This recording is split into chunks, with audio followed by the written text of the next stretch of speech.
Assalamualaikum warahmatullahi wabarakatuh. Puji dan syukur kita panjatkan kehadirat Allah Subhanahu wa Ta'ala, karena atas rahmat, taufik, dan hidayahnya saya diberikan kesempatan dan kemampuan untuk menyelesaikan tugas pembuatan video ini. Salawat serta salam semoga selalu tercurah kepada Nabi Muhammad SAW yang telah membawa ajaran Islam sebagai rahmat bagi seluruh alam. Perkenalkan, nama saya Teguh Suryo Adibowo dengan NIM 24071260764. Pada kesempatan ini, saya akan menjelaskan sejumlah pertanyaan yang berkaitan dengan hukum Islam, baik dari sudut pandang akademik, yuridis, maupun penerapannya dalam sistem hukum nasional Indonesia. Topik hukum Islam sangat penting untuk dikaji karena ia tidak hanya mengatur hubungan manusia dengan Tuhan, tetapi juga mengatur hubungan antar sesama manusia dalam berbagai aspek kehidupan, seperti keluarga, harta benda, ekonomi, dan sosial kemasyarakatan. Oleh karena itu, melalui video ini, saya akan berusaha menjelaskan setiap pertanyaan secara runtut, mendalam, dan mudah dipahami sehingga dapat memberikan gambaran yang komprehensif mengenai kedudukan dan peranan hukum Islam dalam kehidupan bermasyarakat dan bernegara. Baik, untuk memulai pembahasan, saya akan memberitahu pertanyaan-pertanyaannya. Yang pertama, jelaskan alasan akademik perlunya mempelajari hukum Islam. Yang kedua, jelaskan kedudukan hukum Islam dalam sistem hukum nasional. Yang ketiga, jelaskan pola pemberlakuan hukum Islam dalam sistem hukum nasional.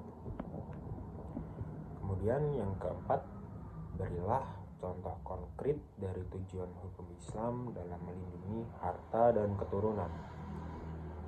Yang kelima, jelaskan mengapa diperlukan ijma' dan qiyas di samping Al-Quran dan hadis sebagai sumber hukum Islam.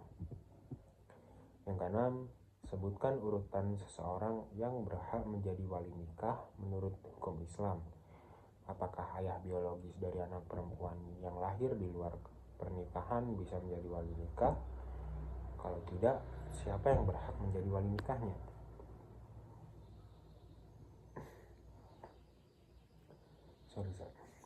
Yang nomor 7, jelaskan perbedaan antara hukum waris, hukum wakaf, wasiat, dan hibah. Yang ke-8, bila mana anak perempuan bisa mendapatkan bagian 2/3 harta warisan. Yang ke-9, apa sebabnya sering terjadi gugatan terhadap harta yang telah diwakafkan oleh orang yang telah meninggal dari ahli warisnya. Itu bisa anak atau cucu. Yang ke-10, sebutkan beberapa jenis jual beli yang dilarang dalam hukum Islam. Yang ke-11, sistem bunga yang mengandung riba tidak diperkenankan dalam perbankan syariah. Terus, bagaimana caranya memberi keuntungan kepada nasabah? Yang terakhir, nomor 12, apa yang menjadi ciri dan motif utama dari gadai syariah dan asuransi syariah? Begitu. Baik, sekarang saya akan menjelaskan yang pertama. Pertanyaan pertama, yang alasan akademik perlunya mempelajari hukum Islam. Nah, secara akademik, hukum Islam perlu dipelajari karena ia merupakan salah satu sistem hukum besar yang memiliki karakteristik khas dan telah berkembang selama berabad-abad. Hukum Islam memiliki sumber hukum yang jelas, yaitu Al-Quran, hadis, ijma', dan qiyas. Selain itu, hukum Islam juga memiliki metode penemuan hukum yang sistematis melalui ijtihad. Hal ini menunjukkan bahwa hukum Islam bukanlah hukum yang statis, melainkan hukum yang dinamis dan dapat berkembang sesuai dengan kebutuhan zaman. Dalam konteks ilmu hukum, hukum Islam dapat dikaji menggunakan pendekatan normatif, filosofis, sosiologis, dan historis. Secara filosofis, hukum Islam bertujuan mewujudkan keadilan dan kemaslahatan. Secara sosiologis, hukum Islam hidup dan berkembang dalam masyarakat. Secara normatif, hukum Islam memiliki aturan yang mengikat bagi pemeluknya. Nah, bagi mahasiswa hukum, mempelajari hukum Islam penting untuk memperluas wawasan tentang pluralisme hukum, khususnya di Indonesia yang menganut sistem hukum majemuk. Dengan mempelajari hukum Islam, kita dapat memahami bagaimana hukum agama berinteraksi dengan hukum negara. Seperti itu adalah jawaban dari pertanyaan yang nomor 1. Nah, selanjutnya kita lanjut ke pertanyaan yang nomor 2, yaitu kedudukan hukum Islam dalam sistem hukum nasional. Jawabannya, dalam sistem hukum nasional Indonesia, hukum Islam memiliki kedudukan yang diakui dan dihormati. Meskipun Indonesia bukan negara agama, hukum Islam berkedudukan sebagai sumber hukum materi, yang artinya nilai-nilai dan prinsip-prinsip hukum Islam dijadikan bahan dalam pembentukan hukum nasional. Hal ini sejalan dengan Pancasila, khususnya sila pertama, ketuhanan yang Maha Esa, yang mengakui peran nilai agama dalam kehidupan berbangsa dan bernegara. Kedudukan hukum Islam tampak jelas dalam berbagai peraturan perundang-undangan seperti Undang-Undang Perkawinan, Kompilasi Hukum Islam, Undang-Undang Wakaf, dan Undang-Undang Perbankan Syariah. Melalui peraturan tersebut, negara memberikan ruang bagi umat Islam untuk menjalankan ajaran agamanya dalam bidang hukum tertentu. Dengan demikian, hukum Islam bukanlah hukum yang berada di luar sistem hukum nasional, melainkan menjadi salah satu unsur yang membentuk karakter hukum Indonesia. Nah, itu tadi adalah jawaban dari soal nomor 2. Kemudian kita akan berlanjut ke pertanyaan yang nomor 3.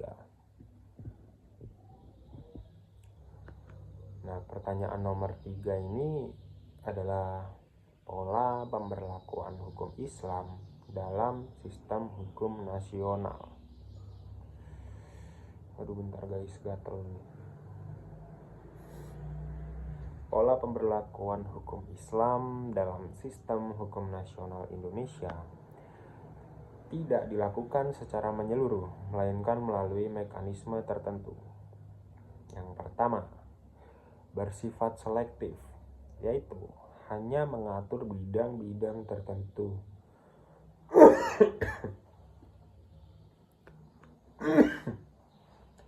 Seperti perkawinan,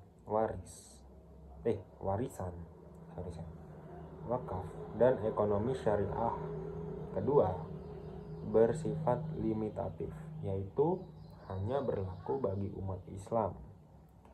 Ketiga, bersifat formal, karena penerapannya harus melalui peraturan perundang-undangan. Pola ini menunjukkan adanya keseimbangan antara kepentingan agama dan prinsip negara hukum yang menjunjung kepastian hukum dan pluralisme. Itu tadi jawaban dari nomor 3. Nah, kita berlanjut ke pertanyaan nomor 4, yaitu contoh konkret tujuan hukum Islam melindungi harta dan keturunan.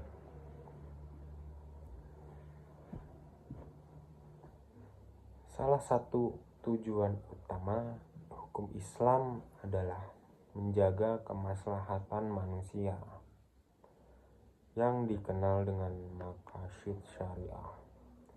Dua di antaranya adalah perlindungan harta dan perlindungan keturunan. Perlindungan harta diwujudkan melalui larangan riba, pencurian, perampasan, penipuan, dan korupsi. Hukum Islam juga mengatur mekanisme transaksi yang adil, serta pembagian harta melalui warisan, hibah, dan wakaf untuk mencegah konflik. Perlindungan keturunan diwujudkan melalui pengaturan perkawinan yang sah, larangan zina, pengaturan nasab, serta ketentuan wali nikah. Semua ini bertujuan menjaga kehormatan manusia dan kesinambungan generasi. Seperti itu, teman-teman. Itu tadi adalah jawaban dari pertanyaan yang nomor 4. Nah, kita akan berlanjut pada pertanyaan kelima, yaitu alasan diperlukannya ijma dan qiyas. Ijma dan qiyas diperlukan karena Al-Quran dan hadis tidak mengatur seluruh persoalan kehidupan secara rinci dan eksplisit. Ijma berfungsi sebagai kesepakatan kolektif para ulama untuk memberikan kepastian hukum. Nah, kemudian qiyas digunakan untuk menetapkan hukum terhadap persoalan baru dengan cara menganalogikan kepada kasus yang telah ada hukumnya berdasarkan persamaan ilat. Dengan adanya ijma dan qiyas, hukum Islam tetap relevan dan mampu menjawab tantangan zaman modern. Itu tadi adalah jawaban dari pertanyaan nomor 5 ya, teman-teman. Seperti itu. Ini saya mengerjakan jam 12 malam, jadi saya agak ngantuk begini. Nah, lanjut ke pertanyaan yang nomor 6, yaitu wali nikah dan status anak luar nikah. Untuk jawaban dari wali nikah dan status anak luar nikah, yaitu dalam hukum Islam, wali nikah merupakan rukun perkawinan yang menentukan sah atau tidaknya suatu pernikahan. Urutan wali nikah dimulai dari ayah kandung, kakek, saudara laki-laki kandung, saudara laki-laki seayah, paman, anak paman, dan terakhir wali hakim. Ayah biologis dari anak perempuan yang lahir di luar pernikahan tidak berhak menjadi wali nikah karena tidak adanya hubungan nasab yang sah. Oleh karena itu, wali nikahnya adalah wali hakim. Ketentuan ini bertujuan menjaga ketertiban hukum dan kejelasan nasab. Itu tadi adalah pertanyaan dan jawaban dari pertanyaan yang nomor 6. Sekarang kita lanjut ke pertanyaan nomor 7, yaitu perbedaan waris, wakaf, wasiat, dan hibah. Nah, hukum waris mengatur pembagian harta setelah pewaris meninggal dunia. Wakaf adalah penyerahan harta untuk kepentingan ibadah atau sosial secara permanen. Wasiat adalah pemberian harta yang berlaku setelah wafat dengan batas maksimal sepertiga harta. Hibah adalah pemberian harta saat pemberi masih hidup dan langsung berlaku. Perbedaan ini penting untuk menghindari kesalahan dalam pengelolaan harta. Itu tadi adalah jawaban dari pertanyaan nomor 7, yaitu perbedaan waris, wakaf, wasiat, dan hibah. Seperti itu. Selanjutnya, pertanyaan nomor 8. Anak perempuan mendapat bagian 2/3 warisan. Nah, jawabannya, anak perempuan akan memperoleh bagian 2/3 apabila terdapat 2 orang anak perempuan atau lebih dan tidak ada laki-laki. Ketentuan ini menunjukkan keadilan dalam distribusi harta warisan. Seperti itu, teman-teman. Aduh, saya batuk-batuk nih. Oke, lanjut. Kita akan lanjut ke pertanyaan nomor 9.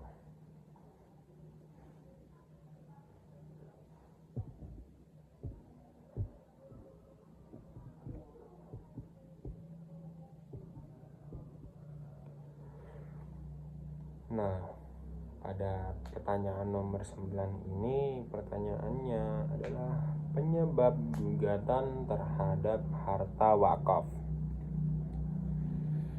Nah, penyebab dari gugatan terhadap harta wakaf sering terjadi karena minimnya pemahaman hukum wakaf, tidak adanya pencatatan resmi, serta penguasaan harta wakaf oleh ahli waris. Akibatnya terjadi sengketa antara ahli waris dan pengelola wakaf. Ya, singkat saja penjelasan saya tadi yang untuk pertanyaan nomor 9. Jadi itu adalah jawaban dari penyebab gugatan terhadap harta wakaf. Begitu, teman-teman. Nah, kita akan berlanjut pada pertanyaan nomor 10. Pertanyaan nomor 10 ini adalah jenis jual beli yang dilarang dalam hukum Islam. Aduh. Nah, beberapa jual beli yang dilarang antara lain jual beli riba, gharar, najasi, jual beli barang haram, serta jual beli yang mengandung unsur penipuan dan ketidakadilan. Nah, itu semua tadi mempunyai tujuan, teman-teman. Kenapa kita tidak boleh memperjualbelikan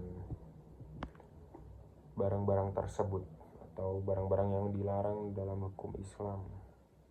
Nah, tujuannya adalah menciptakan keadilan dan kepastian hukum dalam muamalah. Seperti itu, guys.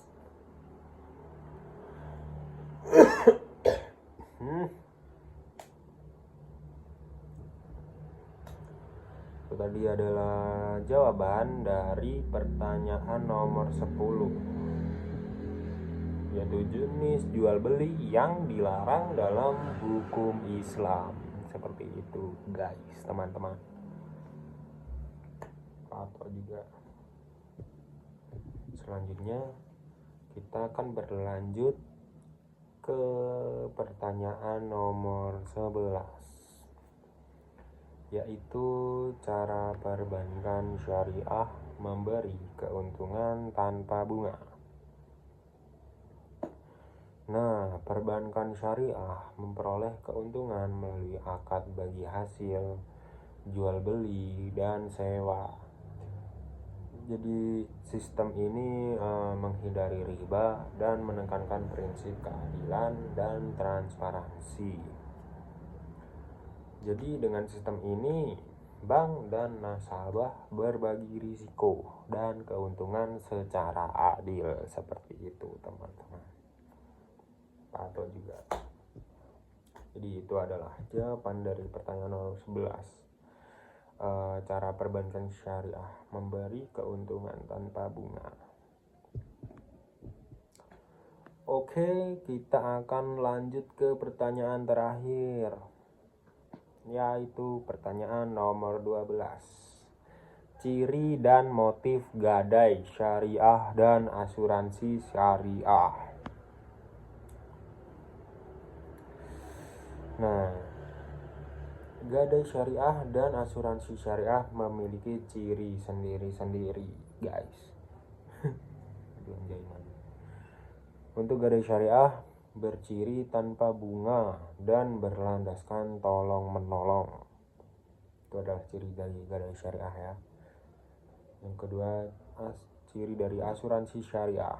Asuransi syariah ini berciri saling menanggung risiko melalui dana tabarruh. Keduanya bertujuan menciptakan keadilan, perlindungan, dan solidaritas sosial. Oke. Nah, itulah tadi 12 pertanyaan dan 12 pertanyaan tugas dari Pak Ato sebagai dosen dari mata kuliah Hukum Islam.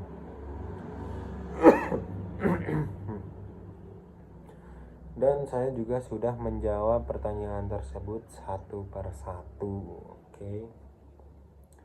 Nah, sudah selesai saya menjawab pertanyaan 12 pertanyaan tadi.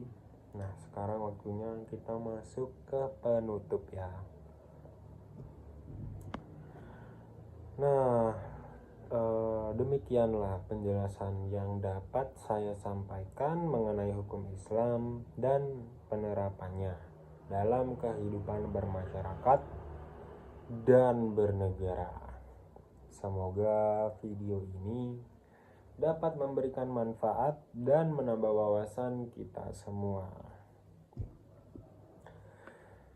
Saya menyadari bahwa penjelasan ini masih memiliki banyak sekali keterbatasan atau juga kekurangan, teman-teman. Jadi oleh karena itu, kritik dan saran sangat saya harapkan demi penyempurnaan di masa mendatang. Akhir kata, saya ucapkan terima kasih atas perhatian Bapak atau sebagai dosen mata kuliah hukum Islam saya dan teman-teman sekalian yang sudah menonton video saya ini. Video ini saya buat untuk menyelesaikan tugas ujian akhir semester saya dari mata kuliah hukum Islam. Nah, sudah, jadi seperti itu saja jawaban-jawaban saya tadi. Terima kasih semuanya. Wassalamualaikum warahmatullahi wabarakatuh.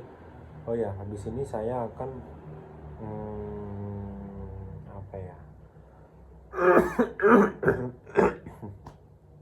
harapan saya saja ya.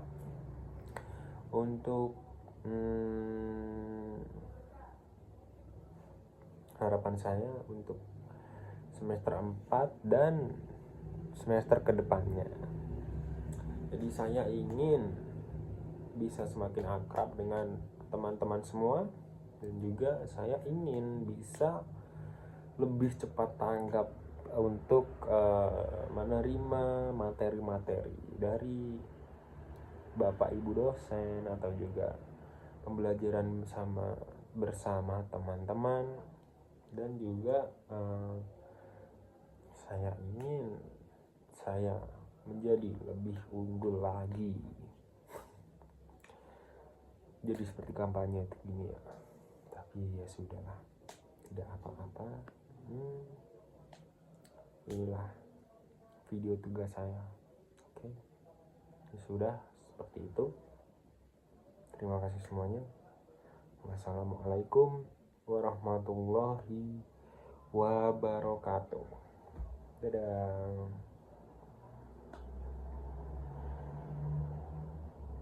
Tapi ini masih kurang 5 menit.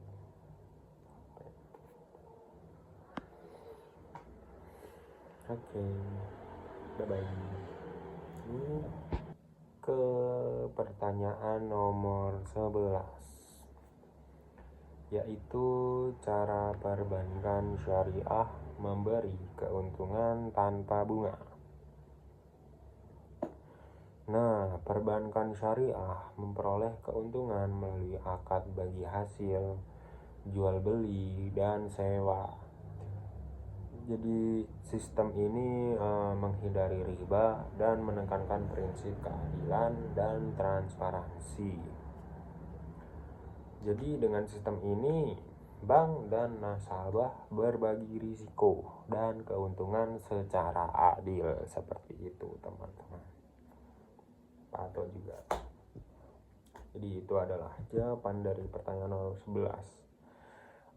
Cara perbankan syariah memberi keuntungan tanpa bunga. Oke, kita akan lanjut ke pertanyaan terakhir, yaitu pertanyaan nomor 12. Ciri dan motif gadai syariah dan asuransi syariah. Nah, gadai syariah dan asuransi syariah memiliki ciri sendiri-sendiri, guys. Untuk gadai syariah berciri tanpa bunga dan berlandaskan tolong-menolong. Itu adalah ciri dari gadai syariah ya. Yang kedua, ciri dari asuransi syariah. Asuransi syariah ini berciri saling menanggung risiko melalui dana tabarruh. Keduanya bertujuan menciptakan keadilan, perlindungan, dan solidaritas sosial. Oke. Nah, itulah tadi 12 pertanyaan dan 12 pertanyaan tugas dari Pak Ato sebagai dosen dari mata kuliah Hukum Islam.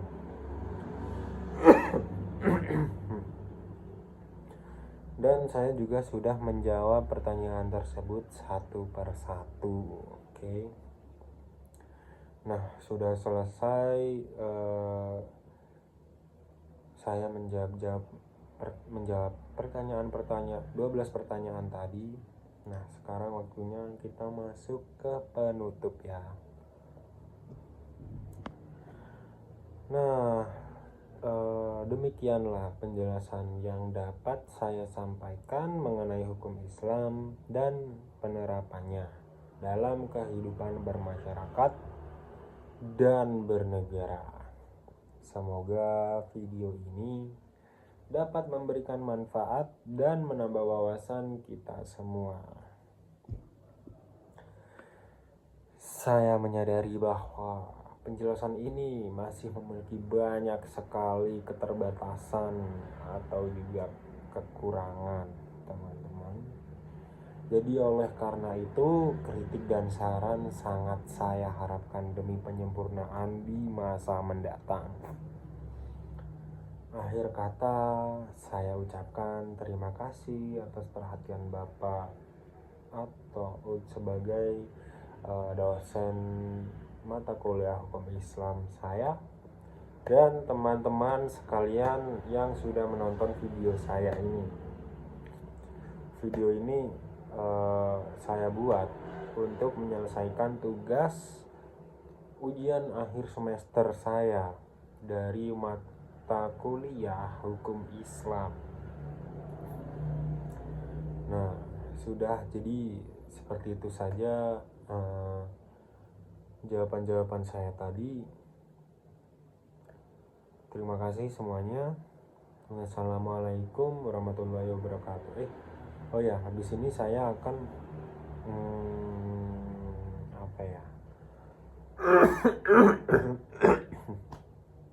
harapan saya saja ya. Untuk harapan saya untuk semester 4 dan semester kedepannya.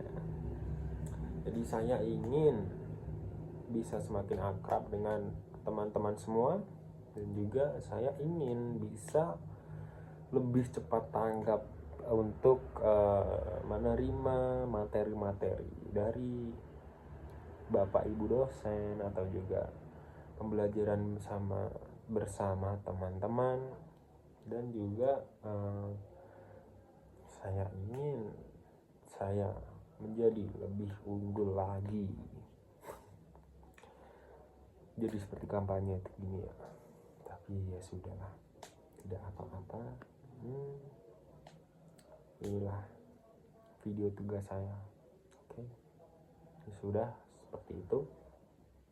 Terima kasih semuanya. Wassalamualaikum warahmatullahi wabarakatuh. Dadah.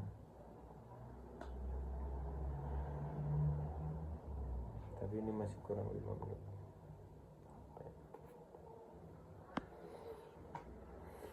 Oke, bye bye.